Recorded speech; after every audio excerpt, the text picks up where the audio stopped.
Hello everyone. This video will go over the AP Stylebook rules for commas. This is part 2. So if you haven't watched part 1 yet, make sure you do that. Those are some of the more basic rules, while these rules deal with quotations and direct address. Now, direct quotes are commonly used within media writing because we tend to want to use quotes for interviews and sources. So it's important to know how to quote directly. So for direct quotes, to introduce a quote, you will use a comma prior to the quotation marks to introduce a one-sentence quote within a paragraph. So in this sentence, Danielle said, "I love working with my students on grammar."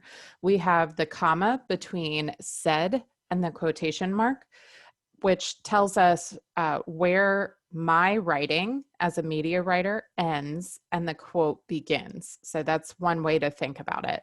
The comma makes the reader pause, let you know that you are stopping as a media writer, and then the new quote is about to begin. However, if you're using a colon to introduce a quote that is more than one sentence long, that will cause the reader to provide more of a full stop because they need to really stop and consider that a longer train of thought is coming from the source rather than the media writer. So that's why we use a colon to introduce a quote more than one sentence long. So Danielle said, "I love working with my students on grammar. While it is challenging, I think they really grow as writers by the end of it." So here I have two sentences that are quoted. So I'm going to want to introduce a colon. Partial quotes, we're not going to use any punctuation. So Danielle said she loves working with students on grammar because it helps them, quote, grow as writers. So you can see because the parts that are in quotation, such as loves working with students on grammar, is not a full sentence, that's considered a partial quote, and therefore we won't use any commas or colons to introduce that. It just becomes part of the sentence.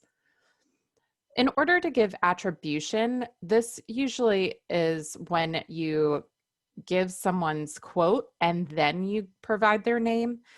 So you're going to use a comma at the end of the quote followed by the attribution. So the comma goes inside the quotation mark here, and that allows the reader to know where the quote is ending and where the media writer's writing is beginning. "I love working with students on grammar, comma, quotation mark, Danielle said." So you can see it's very similar to if I said Danielle said, and then the quote. The only difference here is that the comma goes inside the quotation mark because the attribution is coming at the end. However, if the quote is a question or uses an exclamation mark to end the sentence, then you will not use commas for attribution. "Why wouldn't you love learning grammar?" Danielle said. "Because my quote ends with a question mark, I will not use a comma to offset the attribution." Other uses for commas include hometowns and ages. This is particularly when the ages are being used as descriptions for a particular person. So commas set off ages and descriptions when placed next to a name. So Skylar, 5, Hoover, Alabama, says reading is the best. So here I've offset her age, 5, and her city and state, Hoover, Alabama. And remember, between a city and state, you also need to place a comma. So states and nations that are used with cities, you're always going to place the comma between the city and state. They marched in Selma, Alabama for civil rights. Direct address is when you're talking directly to a person. So that's why we call it a direct address. You're addressing someone directly. And so this is typically where you will have someone's name or their title and then give them a command. So Skylar, put that down.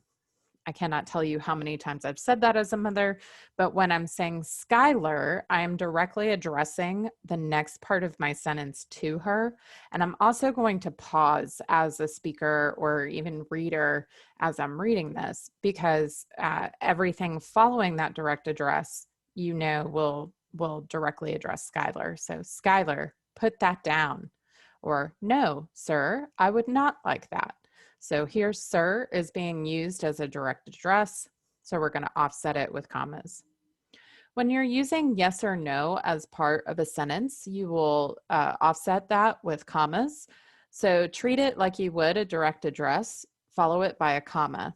Yes, I would like to go to Disney World. So when you're answering a question, particularly with yes or no, you're going to say yes, comma, I would like to go to Disney World. When we have similar words that are placed next to each other, whether they're duplicated or it just gets confusing, you want to use a comma to separate those words, to separate the word meanings in the mind of the reader. What the solution is still needing to be addressed. So because we have a duplicate of the word is, it's important to place a comma between both instances of is so that the reader can know to pause and think about the meaning of each is separately. I also suggest rewriting when you use duplicate words because it does get confusing. When you have large numbers, those that are larger than 999, you're going to use commas to separate them.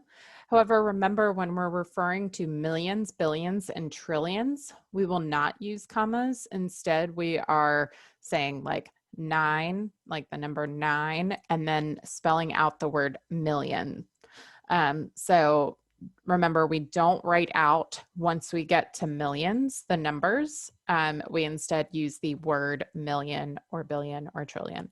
The only exception to that is if you need to be extremely specific, all the way down to hundreds, tens, and ones place in the number.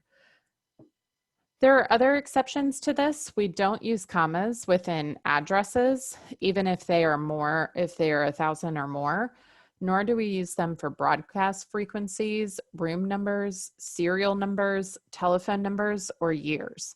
So if you have any of those types of numbers that are 1,000 or larger, then don't use commas between them.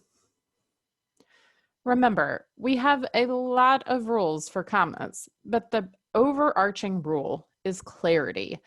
If using a comma will help make the sentence more clear, then use it. But if the comma could add confusion, then don't use it. So those are the basic rules of AP Style's use of commas.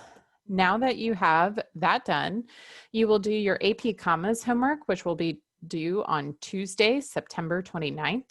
And then remember, you have a writing assignment on your persuasion topic points, and that will be due on October 1st.